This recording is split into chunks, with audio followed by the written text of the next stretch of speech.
नमस्कार दोस्तों, मैं राजकुमार मौर्य प्रखर भारत यूट्यूब चैनल में आपका स्वागत है। इस वीडियो में आपको बताने जा रहे हैं समाजवादी पार्टी को लेकर एक ऐसी विधानसभा सीट के बारे में जहां पर समाजवादी पार्टी पूरे उत्तर प्रदेश की 403 विधानसभा सीटों में से सबसे बड़े अंतर से चुनाव हार जाती है। अब की बार उस विधानसभा सीट पर समाजवादी पार्टी के मुखिया ने तय कर रखा है कि बीजेपी को चुनौती देंगे, बीजेपी से लड़ेंगे।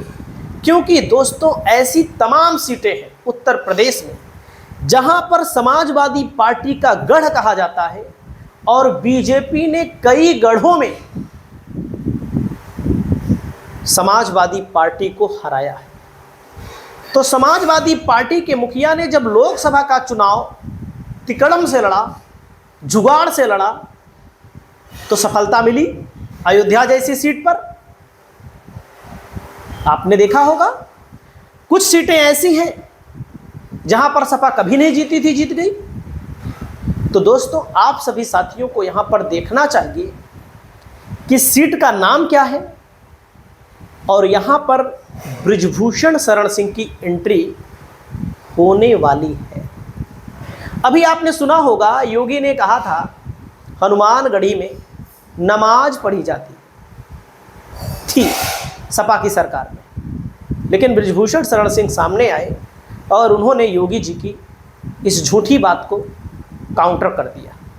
पूरे प्रदेश में योगी का झूठ पकड़ा गया और उस पर बीजेपी के किसी नेता ने बयान नहीं दिया, क्योंकि हनुमानगढ़ी में कभी नमाज जब पढ़ी नहीं गई तो योगी जी झूठ क्यों बोलते हैं। तो उस झूठ का खंडन किया बृजभूषण शरण सिंह ने।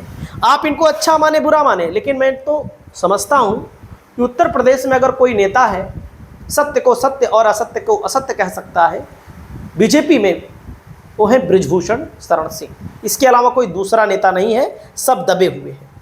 दोस्तों यहां पर आपको मैं बताना चाहूँगा, इनकी बेटी का नाम है शालिनी सिंह। शालिनी सिंह को लेकर के चर्चा तेज हो गई है कि समाजवादी पार्टी से इनको चुनाव लड़ाया जा सकता है। चर्चा तो यह भी चल रही है कि बृजभूषण शरण सिंह समाजवादी पार्टी में आ सकते हैं। हालांकि हम इस बात की कोई पुष्टि नहीं करेंगे। बड़े नेता हैं, बहुत बड़े नेता हैं। उनके एक बेटे सांसद हैं कैसरगंज से, एक बेटे गोंडा सदर से विधायक हैं। तो दोस्तों आप ये समझ लीजिए, लेकिन बेटा हो या बेटी हो उससे कोई फर्क नहीं पड़ता है, राजनीति अलग चीज है। पूरे उत्तर प्रदेश में नोएडा जैसी सीट को बीजेपी जीतती है 1,81,513 वोटों से। बसपा का जो वोट है मात्र 16,292। समाजवादी पार्टी का वोट जो मिला दोस्तों 62,806 वोट मिला। और लोकसभा में 2024 में कितना मिला यह भी जानना जरूरी है। दोस्तों लोकसभा में भाजपा को 2,44,000 से बढ़ करके 2,60,000 वोट मिला। समाजवादी पार्टी को 76,000 मिला। तो सपा यहाँ बड़े अंतर से चुनाव हारती है। यहाँ लगभग 76,000 से हारी है, दादरी की सीट पर 88,000 से हारी है, जेवर में 52,000 से हारी है। तो कहने का मतलब दोस्तों समाजवादी पार्टी यहाँ पर बेहद कमज़ोर है। पंकज सिंह, राजनाथ सिंह के बेटे यहाँ चुनाव लड़ते हैं। अब यहाँ पर कांग्रेस को भी मिला था दोस्तों 13,000 वोट। नोएडा में 2017 में पंकज सिंह 1,04,000 वोटों से जीते थे। सुनील चौधरी यहाँ पर दूसरे नंबर पर थे। देख सकते हैं 2017 और 2022 बीजेपी यहाँ लाख प्लस वोटों से चुनाव जीत रही है। यहाँ पर 1 लाख वोट से जीती, यहाँ पर 1,81,000 वोटों से जीती। लेकिन 2012 का मामला यहाँ देखिए, बीजेपी को जीत भली मिली है लेकिन 27,676 वोटों से। महेश कुमार शर्मा जो इस समय के सांसद बने हैं, जो कि लगभग 8 लाख वोटों से जीते हैं दोस्तों।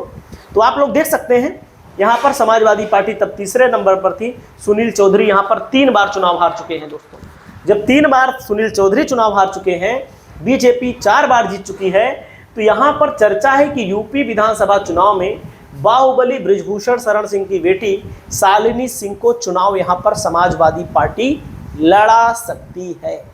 क्यों लड़ा सकती है? क्योंकि कहीं ना कहीं दोस्तों लोहा लोहे को काटता है।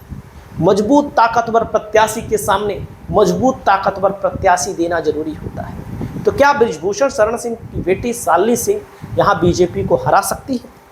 इस पर आप लोग अपनी टिप्पणी दीजिए, क्योंकि जाहिर सी बात है यहाँ बीजेपी इतने बड़े अंतर से जीतती है। मुझे नहीं लगता, आपको जो लगता बताइए, लेकिन हारी नहीं माननी चाहिए, लड़ना चाहिए। लड़ोगे तभी जीतोगे, तिकड़म करोगे, राजनीति में तिकड़म बहुत जरूरी है, तभी जीतोगे। इस पर आप लोग अपनी टिप्पणी दीजिए।